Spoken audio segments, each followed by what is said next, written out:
Olha, depois do Trump, talvez o secretário Scott Bessent seja a pessoa mais importante do mundo, né, do mundo político, porque ele é a pessoa que dita a economia, as políticas econômicas norte-americanas que têm impacto no mundo inteiro.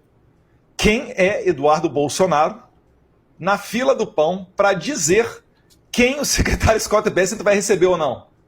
A esquerda, O senhor, ela é ele PHD. recebe, então o senhor é alguém, né? Mas eu agradeço até a deferência, Andresa, mas a questão é, eu não fico apoiando o Hamas, eu não fico, né, protegendo o crime organizado. Os Estados Unidos trouxe enviados até o Brasil para tratar desse tema, para colocar o PCC e o CV, que são organizações criminosas, como organizações terroristas. O governo Deputado, Lula quis protegê-los. só para te interromper um minutinho, para não perder aqui a questão. Tudo isso que o senhor coloca, né, do Hamas, já são coisas que são ditas há muito tempo, mas o que eu queria pontuar para o senhor esclarecer para a gente, ele devolver aí a resposta, é que havia uma conversa agendada. Por que é que essa conversa foi desagendada? Mas aí tem que perguntar para o Tesouro Americano. Né? Eu estou falando, eu não tenho controle sobre a agenda deles. É porque o senhor esteve com ele no mesmo dia, então isso deve ter entrado na conversa, né? Olha, Andresa, o que a gente conversa lá reservadamente, né, nem tudo a gente pode expor ao público. O que a gente levou foram preocupações ali com relação ao cumprimento da Lei Magnitsky. A gente utilizou, inclusive, matérias da imprensa para dar essa ciência ao secretário Scott Bessent e também à equipe dele, para dizer, olha... O senhor pediu para ele não atender o Haddad naquele dia? Andresa, só para concluir rapidamente. Então, nós levamos a ele essa ciência, né? Falamos de que se a ideia é atingir de maneira eficiente as finanças de Alexandre de Moraes, tem também que ser aplicada a Lei Magnitsky, como a própria Lei Magnitsky descreve, a sua esposa, Viviane, que dá suporte logístico e financeiro ao Alexandre de Moraes. Agora, a questão da agenda dele, é ele que vai fazer. Eu acho impressionante as pessoas, né, a todo momento, criticarem, por vezes chamarem pessoas como o Trump. Né? O Lula disse antes da eleição que o Trump seria a nova face do nazismo. Eu não vi o Lula pedir desculpa em momento nenhum. Então ele chama um presidente de nazista e depois reclama que aquele presidente não recebe. Isso é quase insano. É lógico que o Lula está jogando para a plateia. Ele está querendo transferir a responsabilidade do insucesso dele para alguém. Eu estou aqui nos Estados Unidos, é óbvio que eu vou ter portas abertas, porque a gente compartilha da mesma visão de mundo, né, do atual governo Trump. E, então, é isso daí basicamente que está acontecendo. E o governo brasileiro é que não se dá o respeito. Tanto não se dá o respeito que na reunião dos BRICS no Brasil não vieram, né, o Xi Jinping da China e nem o Putin da Rússia. Nem dentre os próprios aliados o governo Lula tem moral. Isso é um resultado patente do fracasso dessa política internacional da administração Lula, que é liderada pelo Celso Amorim. A política brasileira acaba de ganhar um novo capítulo de tensão dentro do próprio campo da direita. O deputado federal Eduardo Bolsonaro, filho do ex-presidente Jair Bolsonaro, afirmou em entrevista exclusiva ao portal Metrópolis que pretende se lançar candidato à presidência da República em 2026, caso seu pai seja impedido de concorrer. Mas não parou por aí. Ele também fez duras críticas ao governador de São Paulo, Tarcísio de Freitas, que hoje é visto como um dos nomes mais fortes para representar a direita na disputa presidencial. Segundo Eduardo, existe um movimento organizado para enfraquecer e até apagar a família Bolsonaro do cenário político. Ele declarou: é o Bolsonaro preso, censurado, os filhos sem poder concorrer. A continuar nessa batida, vão me colocar centenas de anos de cadeia para não poder voltar ao Brasil. Essa fala reflete a percepção do deputado de que há uma tentativa sistemática de retirar seu clã da cena nacional. Continuar exercendo o seu mandato, né, parlamentar. Nesse momento, né, o senhor ainda não tem essa autorização para continuar exercendo o mandato à distância, embora o senhor esteja né, constituído, o senhor não está licenciado nesse momento, pelo que eu compreendo. Se estiver errado, o senhor me corrija, por favor. O senhor tem 9 assessores contratados ali no seu gabinete. O senhor não conseguiu participar, obviamente, de nenhuma atividade das comissões temáticas, porque o senhor está nos Estados Unidos. O senhor teve uma atuação parlamentar, né? Foi uma proposta que o senhor apresentou individualmente até agora, que foi para ouvir o ministro das Relações Institucionais. Foram 15 faltas computadas até agora, o senhor já disse que não as reconhece, depois eu quero que o senhor fale para a gente. E tem um custo, né? Esse gabinete do senhor até agora já dão R$700 mil. O que esses assessores do senhor estão fazendo?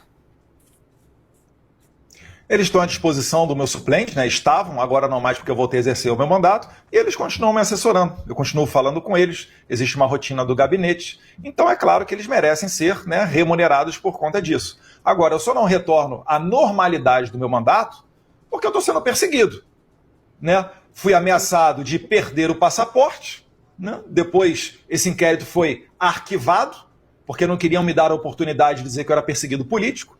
E quando o Marco Rubio falou que provavelmente iria sancionar Alexandre de Moraes, eles reabriram esse inquérito. E estão pedindo mais de 20 anos de cadeia para mim.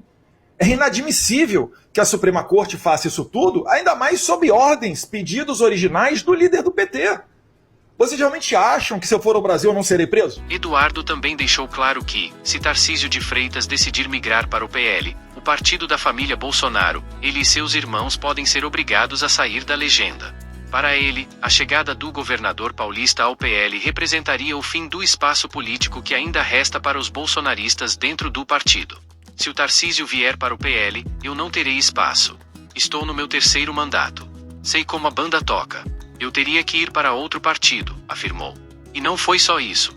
Eduardo Bolsonaro acusou Tarcísio de não dar abertura para aliados bolsonaristas em seu governo. Qual é o secretário bolsonarista que existe no governo Tarcísio?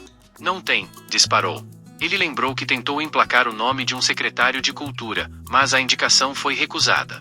No lugar, foi escolhida uma pessoa que já havia atuado como secretária de cultura na gestão de Fernando Haddad, do PT. Para Eduardo, essa decisão simboliza a falta de espaço da ala bolsonarista dentro da atual administração de São Paulo. Apesar das críticas, Eduardo tentou amenizar o tom ao dizer que não considera Tarcísio um inimigo.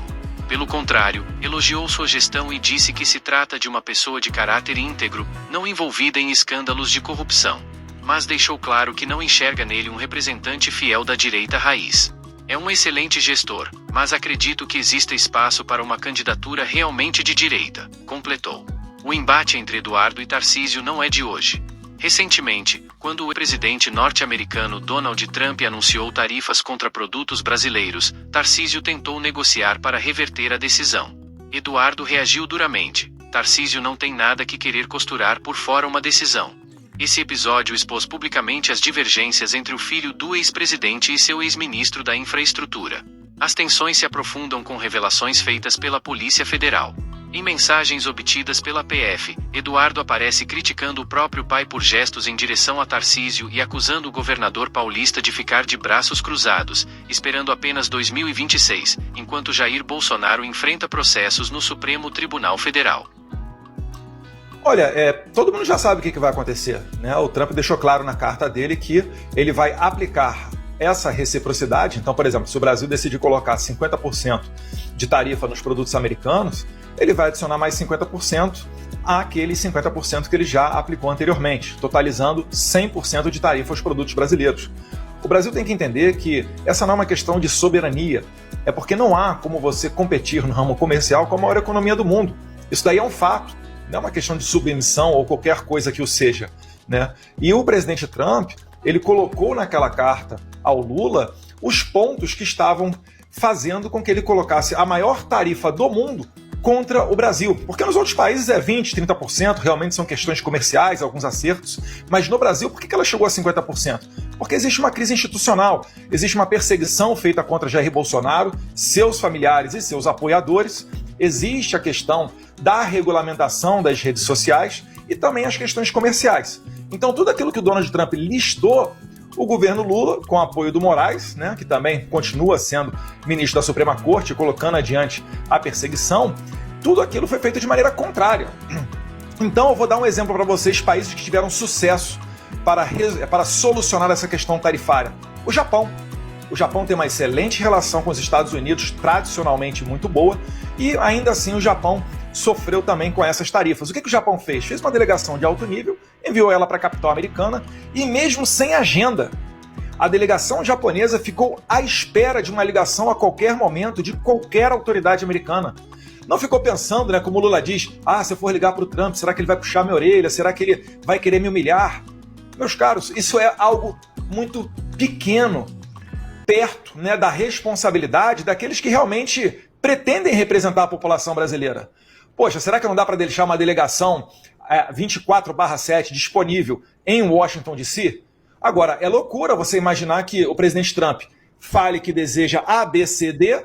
Você faz, não é nem que você não faz nada, você faz o contrário de A, B, C, D. E ainda quer ser recebido de tapete vermelho pelo secretário do Tesouro, né, o Scott Bessent, quer ser recebido por outras autoridades americanas. Eu acho até que o Trump está sendo muito cordial com o Lula, porque não faz muito tempo, acho que 2 semanas atrás ele disse que receberia uma ligação do presidente Lula. Agora, o Lula tem que ter uma conduta de presidenciável. Tem que sair do palanque político, tem que deixar de lado um pouquinho da pauta ideológica, né? Muita coisa que vem do Celso Amorim, não vem nem do Itamaraty, e ter a responsabilidade de querer representar os brasileiros. Em uma dessas mensagens, Eduardo teria escrito que Tarcísio está apenas se aquecendo para 2026, enquanto assiste de longe ao drama da família Bolsonaro. Vale lembrar que o deputado enfrenta uma série de problemas pessoais e políticos.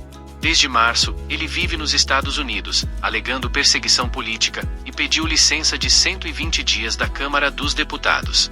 Só que a licença já terminou e Eduardo não voltou ao Brasil, acumulando faltas que podem lhe custar o mandato.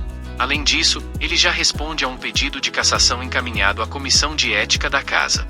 Na semana passada, a situação ficou ainda mais complicada. A Polícia Federal indiciou Eduardo Bolsonaro sob suspeita de tentar obstruir as investigações sobre a suposta trama golpista em que seu pai também é investigado.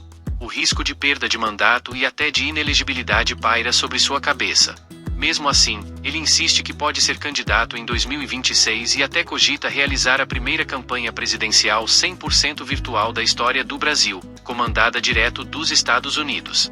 Enquanto isso, o futuro do PL segue incerto. O presidente do partido, Valdemar Costa Neto, chegou a afirmar que Tarcísio de Freitas poderia ser o candidato da legenda à presidência, caso Jair Bolsonaro ficasse de fora.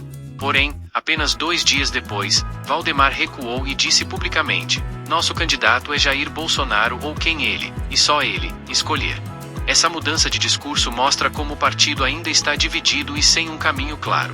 Do outro lado, o presidente do Republicanos, partido de Tarcísio, não escondeu que também vê espaço para o governador sonhar alto. Durante um evento de aniversário da legenda, ele disse: "Quem sabe, se a conjuntura dos acontecimentos permitir, teremos um candidato a presidente. Não é, Tarcísio?" A fala foi recebida como uma espécie de aval para que o governador paulista se coloque como opção em 2026. Com isso, a disputa pela liderança da direita se intensifica. De um lado, a família Bolsonaro tentando manter protagonismo mesmo em meio a processos, acusações e risco de cassação. Do outro, Tarcísio de Freitas ganhando cada vez mais espaço como um nome moderado, técnico e viável eleitoralmente.